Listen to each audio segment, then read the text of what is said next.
Assalamualaikum warahmatullahi wabarakatuh. Perkenalkan, nama saya Titin dari kelas C19C dengan NIM 194714207. Dalam presentasi ini saya akan mempresentasikan 7 materi dari mata kuliah statistika yang diampu oleh dosen Baharudin SPD MPD. Materi pertama yaitu data, jenis-jenis data, dan cara memperoleh data. Pengertian data. Nah, data adalah sesuatu yang belum mempunyai arti bagi penerimanya dan masih memerlukan adanya suatu pengolahan. Data bisa berwujud sebagai keadaan, gambar, suara, huruf, angka, dan lain-lain. Kemudian, jenis-jenis data. Berdasarkan cara memperolehnya, data terbagi atas dua, yaitu data primer dan data sekunder.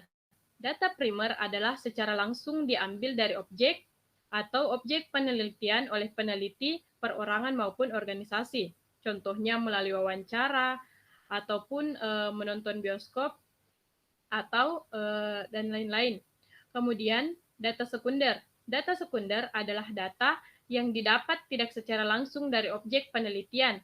Peneliti mendapatkan data yang sudah jadi yang dikumpulkan oleh pihak lain dengan berbagai cara atau metode baik secara komersial maupun non-komersial. Contohnya seperti data statistik hasil yang diambil melalui kantor-kantor. Kemudian berdasarkan sumber datanya, yaitu data internal dan data eksternal. Data internal adalah data yang menggambarkan situasi dan kondisi pada suatu organisasi secara internal. Misalnya data keuangan, data pegawai, data produksi, dan sebagainya.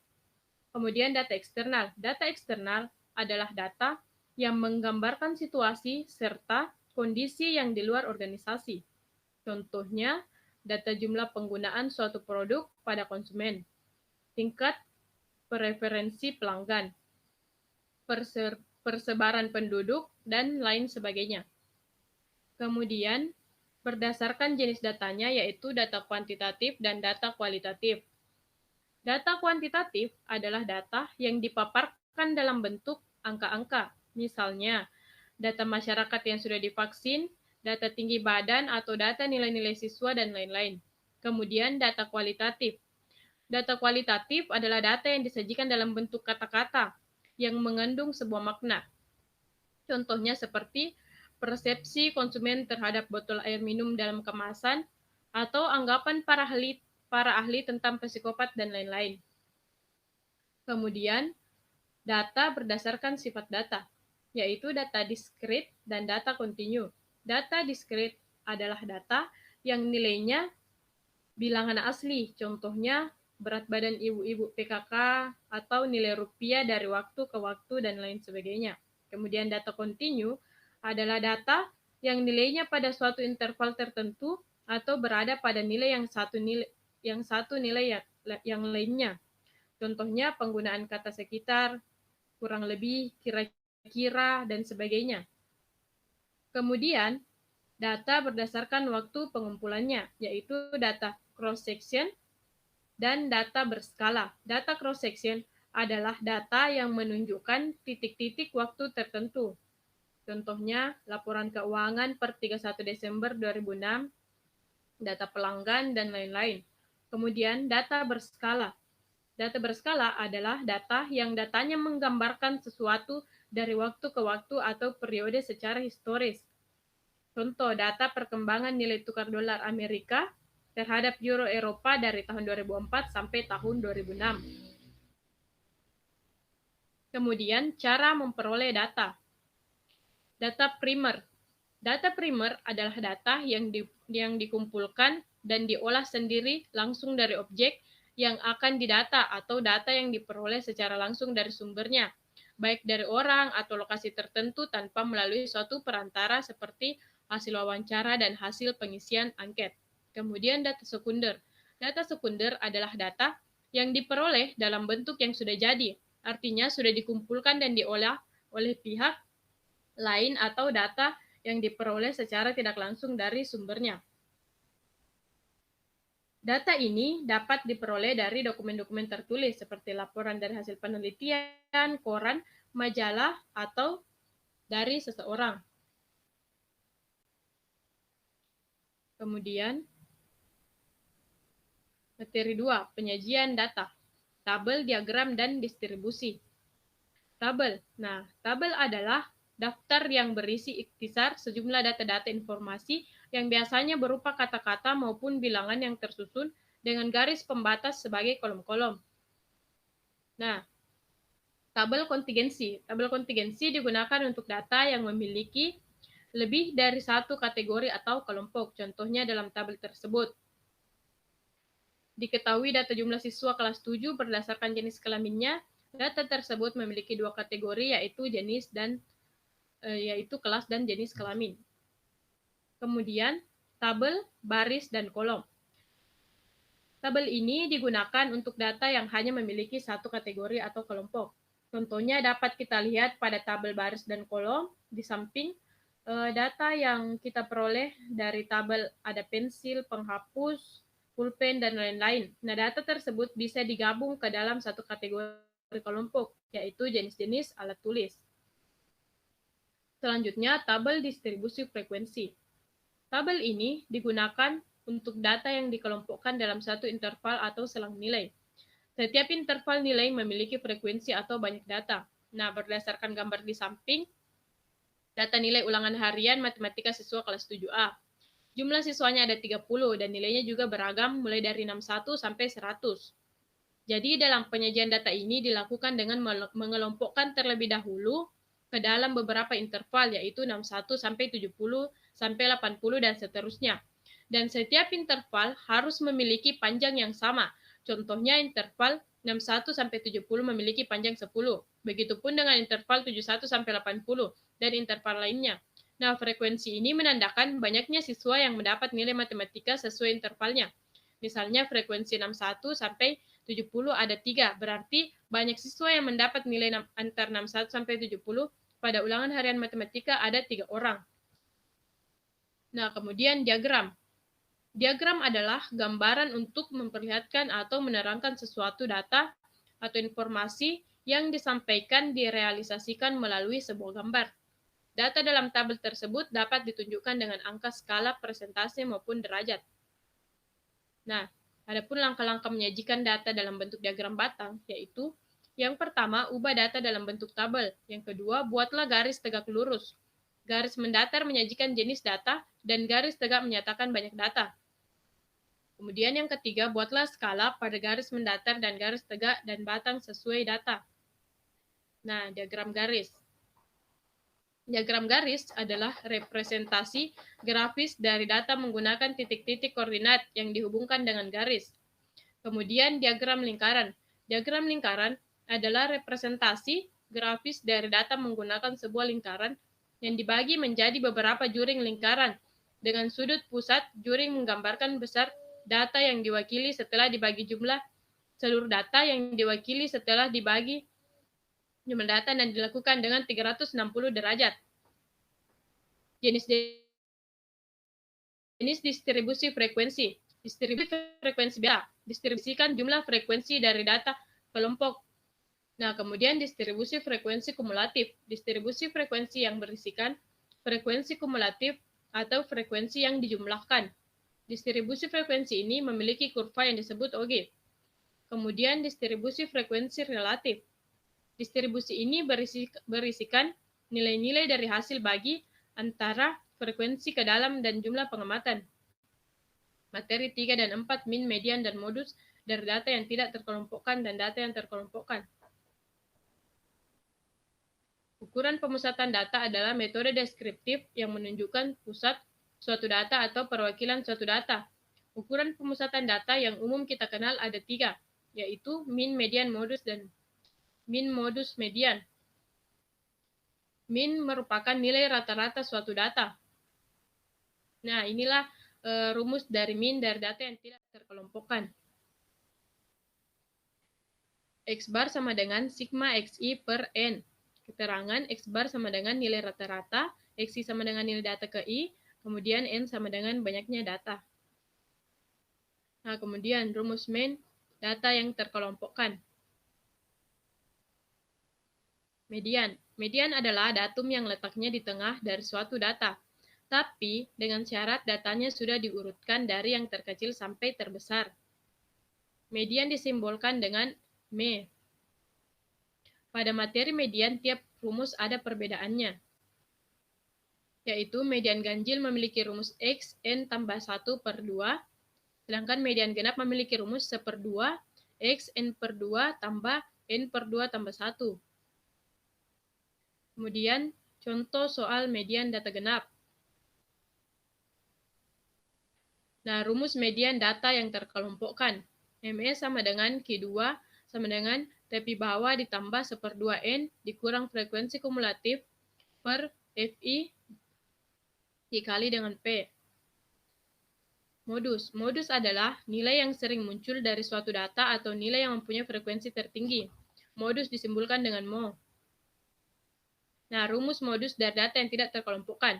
Modus dari data tunggal adalah data yang sering muncul atau data frekuensi tertinggi. Jadi menentukan modus tidak perlu menggunakan rumus. Kita hanya perlu mengurutkan dari data yang terkecil hingga terbesar, kemudian mencari angka mana yang paling sering muncul. Seperti contoh soal di atas, angka yang paling sering muncul yaitu angka 6. Jadi modus dari data di atas adalah 6. Nah, rumus modus data yang terkelompokkan. Rumus modus data kelompok yaitu MO sama dengan tepi bawah ditambah D1 per D1 tambah D2 dikali P. Kemudian materi kelima, kuartil, desil, dan persentil. Kuartil. Kuartil merupakan nilai atau angka yang membagi data dalam 4 bagian yang sama, yaitu bagian pertama, kedua, ketiga, dan keempat. Dari bagian tersebut didapat 3 buah kuartil, yaitu kuartil pertama, atau kuartil bawah Q1, kuartil tengah atau Q2, kuartil atas atau Q3. Rumus kuartil data tunggal. Langkah-langkah mencari kuartil data tunggal yaitu menyusun data dengan mengurutkan nilai dari yang terkecil hingga yang terbesar, kemudian menentukan letak kuartilnya, kemudian yang ketiga menghitung nilai kuartil. Nah, rumus kuartil data kelompok. Kemudian desil. Desil adalah nilai yang membagi sekelompok data menjadi 10 bagian yang sama dalam distribusi frekuensi, yaitu bagian pertama, kedua, ketiga, keempat, kelima, keenam, ketujuh, kedelapan, kesembilan, dan ke-10. Nah, dari ke-10 bagian tersebut didapatkan 9 desil. Rumus desil data tunggal dan data kelompok. Desil data tunggal, DI sama dengan XI, N tambah 1 per 10. Desil data kelompok DI sama dengan tepi bawah ditambah P, I per 10 dikali N dikurang frekuensi kumulatif DI per frekuensi DI. Persentil. Persentil adalah ukuran letak yang membagi data menjadi 100, sama banyak atau sama besar. Jadi dalam persentil terdapat 99 buah nilai persentil. Nah, rumus persentil data tunggal dan data kelompok. Kemudian materi ke-6, rentang antar kuartil, simpangan antar kuartil, rata-rata simpangan, dan simpangan baku. Rentang atau jangkauan yaitu selisih antara angka data tertinggi dengan angka data terendah dari kumpulan data. Kemudian rentang antar kuartil, jangkauan antar kuartil dinamakan juga rentang antar kuartil atau hamparan. Jangkauan antar kuartil dinyatakan dengan huruf H. Simpangan antar kuartil. Mengutip buku Cerdas Belajar Matematika kelas 11, simpangan kuartil adalah setengah dari selisih kuartil atas atau Q3 dengan kuartil bawah atau Q1. Nah, contoh soalnya.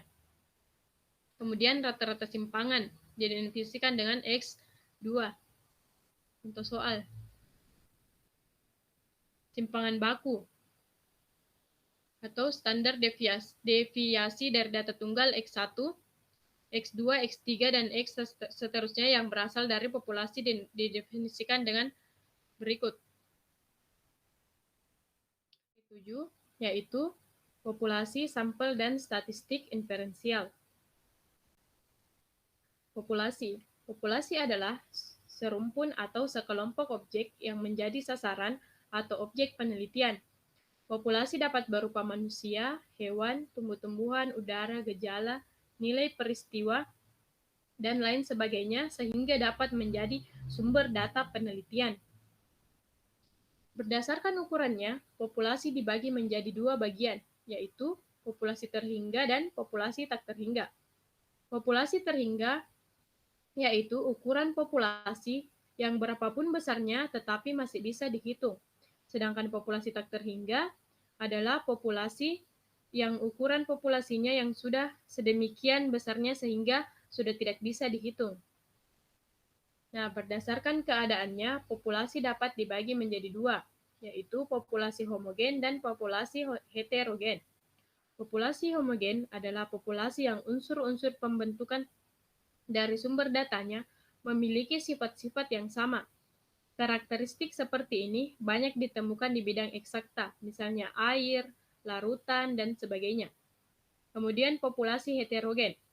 Populasi yang unsur pembentukan dari sumber datanya, sifat yang bervariasi atau berbeda-beda.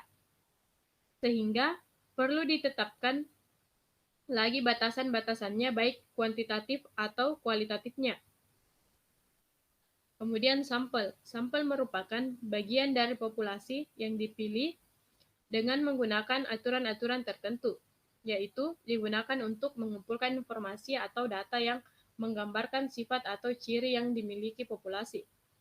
Terdapat beragam teknik pengambilan sampel. Macam-macam teknik pengambilan sampel ini kita gunakan tergantung dari jenis penelitian yang kita pilih. Meski begitu, secara garis besar metode pengambilan sampel terbagi menjadi dua, yaitu probability sampling atau random sample, yaitu teknik pengambilan sampel secara acak. Kemudian non-probability sampling atau non-random sample, teknik pengambilan tidak acak. Probability sampling yaitu probability sampling adalah teknik pengambilan sampel di mana seorang peneliti menetapkan pilihan beberapa kriteria dan memilih anggota populasi secara acak.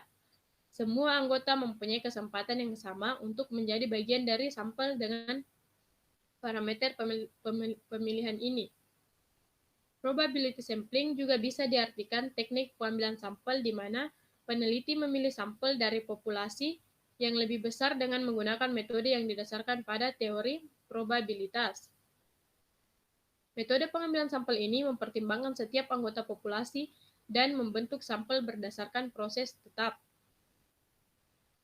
Kemudian, non-probability sampling.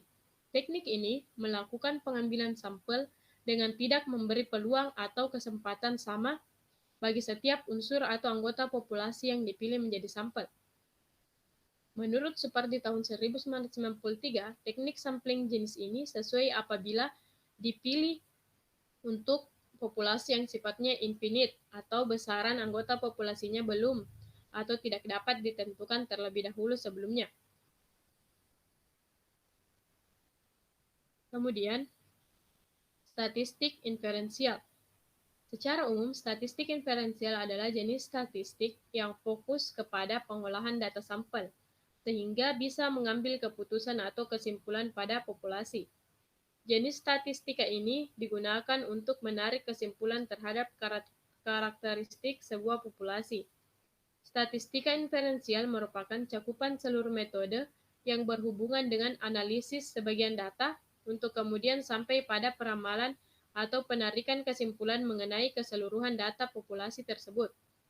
Generalisasi yang berhubungan dengan inferensial statistik selalu mempunyai sifat tidak pasti, karena kita mendasarkan pada informasi parsial yang diperoleh dari sebagian data, sehingga yang didapat hanya peramalan. Kemudian prosedur penggunaan statistik inferensial. Yang pertama, tentukan data populasi yang ingin kita teliti.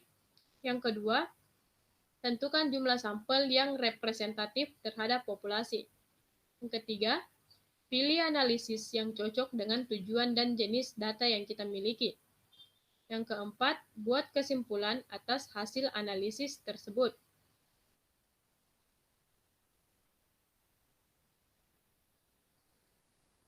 Nah, kemudian jenis teknik pengujian statistik inferensial yaitu signifikan statistik atau UJT dan analisis korelasi. UJT ini digunakan untuk membandingkan rata-rata dua kelompok dan memahami jika Keduanya berbeda satu sama lain, sedangkan analisis korelasi digunakan untuk memahami sejauh mana dua variabel saling bergantung. Kekuatan hubungan apapun jika ada antara dua variabel dapat diperoleh dari ini. Nah, terima kasih. Itulah tadi pemaparan materi 1-7 dari saya. Kurang lebihnya mohon dimaafkan. Wassalamualaikum warahmatullahi wabarakatuh.